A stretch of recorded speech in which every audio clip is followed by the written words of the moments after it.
Assalamualaikum warahmatullahi wabarakatuh. Perkenalkan, kami dari kelompok 5 Bahasa Indonesia 42 Institut Teknologi 10 November. Pada kesempatan kali ini, kami akan mempresentasikan hasil kerja kami terkait artikel yang telah kami buat yang berjudul Budaya Penggunaan Bahasa Indonesia Baku di kalangan mahasiswa Teknik Elektro dan Manajemen Bisnis ITS 2020 melalui analisis behavioristik. Sebelumnya, saya akan memperkenalkan diri sendiri terlebih dahulu dan rekan-rekan saya. Perkenalkan, nama saya Zahra Syifa Masito dan ada rekan-rekan saya yaitu Sevi Denora, Ahmad Kevin Ariji, Syifa Indri Hadin Putri, dan Kunisha Zela Kramana. Langsung saja, saya akan menjelaskan mengenai latar belakang dan fokus pembahasannya.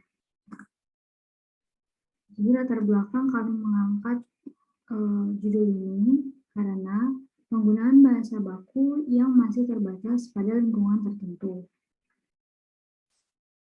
Kemudian munculnya bahasa gaul di kalangan masyarakat sehingga penggunaan bahasa baku menjadi terpinggirkan. Selain itu, banyaknya aturan dalam penggunaan bahasa baku sehingga penggunaan bahasa baku tersebut dirasa sulit. Selanjutnya, pengaruh lingkungan terhadap penggunaan bahasa baku. Fenomena yang satu ini merupakan fenomena yang cukup urgent ya, karena dari pengaruh lingkungan ini sendiri, manusia yang berada di lingkungan tersebut mudah terpengaruh apabila lingkungan tersebut tidak menggunakan bahasa Indonesia baku yang baik dan benar, maka masyarakat di dalamnya juga akan terpengaruh. Selanjutnya akan dilanjutkan oleh teman saya. Kemudian ada fokus dan topik. Fokus yang kelompok kami angkat yaitu penggunaan bahasa Indonesia baku.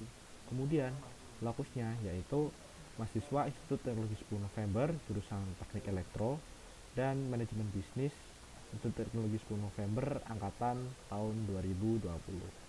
Kemudian modusnya yaitu analisis behavioristik. Untuk yang selanjutnya akan saya jelaskan terkait tujuan dari penelitian ini. Sebagaimana yang sudah tertera dalam slide, tujuan dari penelitian kami adalah yang pertama mencari tahu budaya berbahasa para mahasiswa manajemen bisnis dan juga teknik elektro, terutama dalam penggunaan bahasa baku yang baik dan juga benar. Selain itu, kami juga bertujuan untuk mengidentifikasi sejauh apa pengetahuan para mahasiswa terhadap pentingnya menggunakan bahasa Indonesia yang baku, serta bagaimana hal ini dapat berpengaruh pada lingkungan yang ada di sekitar mereka. Nah, selanjutnya ada definisi pembahasan. Terdapat 4 indikator penting dalam definisi pembahasan ini. Yang pertama, pengertian bahasa baku. Menurut Hasan Alwi, bahasa baku dalam tatanan bahasa dapat digambarkan seperti kedudukan konstitusi di sebuah negara, di mana ada aturan yang mengikat yang membatasi keluasan bahasa itu sendiri. Dalam lingkungan perguruan tinggi, penggunaan bahasa baku banyak diterapkan, namun tidak sepenuhnya mahasiswa mengerti. Ada kalanya beberapa kata masih terasa asing. Yang kedua, perbedaan bahasa baku dan tidak. Agar dapat mengidentifikasi perbedaan bahasa, agar tidak menimbulkan perbedaan penafsiran. Pada indikator ini berkaitan dengan yang sebelumnya, seseorang baru bisa mengidentifikasi perbedaan jika mereka sudah mengetahui makna dari setiap komponen yang ada. Tetapi terkadang ada kesalahpahaman dan yang dapat menimbulkan penafsiran berbeda. Hal ini mempengaruhi kemampuan mereka dalam membedakan antara satu yang benar bahasa baku dan bukan bahasa baku. Yang ketiga, urgensi penggunaan bahasa baku. Pentingnya penggunaan bahasa baku di beberapa kalangan, terutama mahasiswa.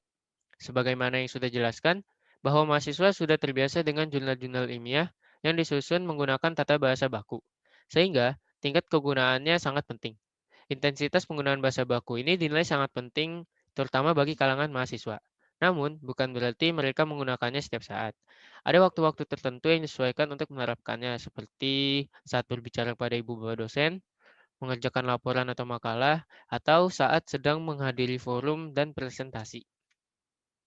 Yang keempat, pengaruh lingkungan terhadap bahasa baku. Menurut Nababan, Bahasa adalah bagian dari kebudayaan yang menjadi faktor berkembangnya budaya itu sendiri. Namun, aturan bahasa baku yang mengikat membuatnya tidak bisa digunakan secara leluasa dalam percakapan sehari-hari. Oleh karena itu diperlukannya lingkungan kondusif yang mendukung implementasinya. Salah satunya di kampus. Baik, selanjutnya saya akan menjelaskan terkait dengan hasil survei yang kami lakukan. Jadi, di sini kami memiliki 56 responden yang terdiri atas 36 mahasiswa teknik elektro dan 20 mahasiswa manajemen bisnis.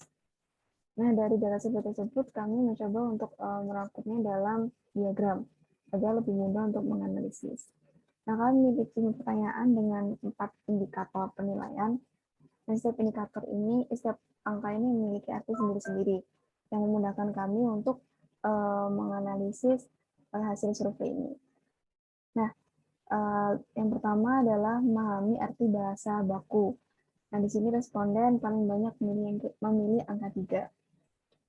Nah, kami coba untuk menganalisis dan kami menyimpulkan bahwa di lingkungan perguruan tinggi itu penggunaan bahasa baku memang sangat sering digunakan. Namun, tidak semua mahasiswa itu memahami dengan baik maksud atau arti dari bahasa tersebut. Ada kalanya terjadi perbedaan penafsiran dan beberapa kali itu masih terasa asing. Jadi perlu untuk mencari tahu lebih dulu maksudnya itu seperti apa. Nah, lalu yang kedua adalah memahami perbedaan bahasa baku. Nah, sebenarnya pertanyaan ini tuh berkaitan dengan pertanyaan sebelumnya. Karena seseorang itu baru bisa mengidentifikasi perbedaan jika mereka sudah benar-benar paham tentang dua hal tersebut. Nah, terkadang itu kita sudah merasa paham, tapi ternyata apa yang kita pahami itu salah. Jadi ada salah penafsiran itu. Hal ini mempengaruhi kemampuan mereka dalam membedakan antara satu dengan yang lainnya.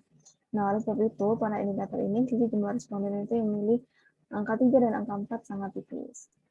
Lalu yang ketiga adalah pentingnya penggunaan bahasa baku di kalangan mahasiswa. Nah, sebagaimana sudah dijelaskan sebelumnya, bahwa mahasiswa itu sudah terbiasa dengan jurnal-jurnal ilmiah, dengan pembuatan laporan, pembuatan makalah. Nah, yang mana hal tersebut itu menggunakan bahasa baku dalam penyusunannya. Nah, oleh karena itu, tingkat penggunaan bahasa baku di kalangan mahasiswa ini cukup penting atau cukup sering. Nah, pernyataan ini didukung dengan jumlah responden yang memiliki angka 4 pada pertanyaan ini, yang berarti sangat penting atau cukup sangat mengerti. Nah, lalu selanjutnya adalah intensitas penggunaan bahasa baku. Jadi, sebenarnya si responden itu menilai bahwa bahasa baku itu sangat penting, namun bukan berarti mereka menggunakan setiap saat. Karena bahasa baku ini hanya bisa digunakan ketika saat-saat tertentu. Misalnya, ketika sedang berbicara dengan Bapak Ibu dosen, ketika sedang presentasi, ketika sedang membuat atau menyusun laporan, membaca jurnal, dan menghadiri forum diskusi. Nah, ketika di lingkungan sehari-hari, rasanya cukup aneh ketika kita menggunakan atau menerapkan bahasa baku ini sepenuhnya. Nah, inilah mengapa responden itu banyak memilih indikator angka 3. Lalu terakhir adalah pengaruh lingkungan terhadap bahasa baku. Nah, bahasa baku itu memiliki aturan yang cukup mengikat, yang sangat mengikat. Jadi tidak bisa digunakan sembarangan. Dan rasanya cukup hanya bisa digunakan dalam lingkungan tertentu, contohnya di lingkungan perguruan tinggi. Ketika kita melakukan percakapan sehari-hari dan menggunakan bahasa baku itu rasanya kurang pas, karena ada beberapa kata itu yang masih sulit dipahami, masih terasa asing bagi sebagian orang. Nah, jadi responden itu menilai bahwa lingkungan di sekitar responden itu sangat-sangat mengaruhi bagaimana responden itu bisa menggunakan bahasa baku. Seperti itu. Nah, selain dari 5 pertanyaan tersebut, kami juga mencoba untuk menggali informasi terkait media apa saja yang biasa digunakan mahasiswa untuk mempelajari bahasa baku. Nah, dari hasil survei, menunjukkan sekitar 98,2% itu responden menggunakan KBBI online, sebesar 39,3% menggunakan KBBI cetak, dan 55,4% mengakses website, dan 1,8% menggunakan media lainnya. Sekian presentasi yang dapat kami sampaikan, kurang lebihnya kami mohon maaf. Wassalamualaikum warahmatullahi wabarakatuh.